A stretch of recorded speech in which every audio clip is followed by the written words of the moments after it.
Happy birthday, Nanay! Nanay nga pala yung tawag namin sa lola. So yung June 6 na back-to-back birthday celebration sa pamilya namin. Noong umaga nga ng Sabado ay dito ako sa Tampakan at nag-celebrate ako sa birthday na aking lola. Happy birthday. How old are you? Pero man, kalibre ko sa edad lo. 86. Karon? So good. So since 86 years old na yung lola ko, nakakalimutan na nga niya kung ano yung edad niya sa kasalukuyan.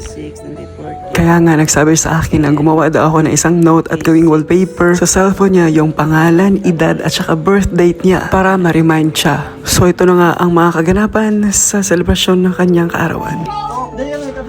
Bago pa man nga kami nagsalo-saro sa kanyang handaan ay nagkaroon muna kami ng mga pictorials ng kanyang mga apo, mga anak, mga great-grandkids, lahat-lahat family picture because guys, this is so priceless. So once na blue moon na nga kami nagkakaroon ng pagtitipon sa aming pamilya kasi nga lumalaki na din kami, may mga trabaho na din kami, yung iba nag-asawa na din.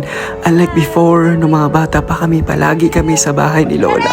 Tuwing summer, nandun kami sa kanyang bahay. Nagtitipon kami. Grabe itong moment na to, nakaka-nostalgia. Ang sarap balikan yung mga alaala namin nung mga kabataan pa kami.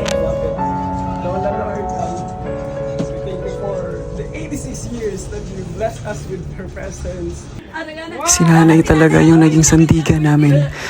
Isa siya sa pinaka-strong na babae na nakilala ko kasi nga maaga siyang nabiyuda at kailangan niyang itaguyod yung 8 anak niya na mag-isa. Balik na ko sa Australia sa Monday. So Nay, salamat. Salamat sa lahat-lahat. Mahal na mahal ka namin.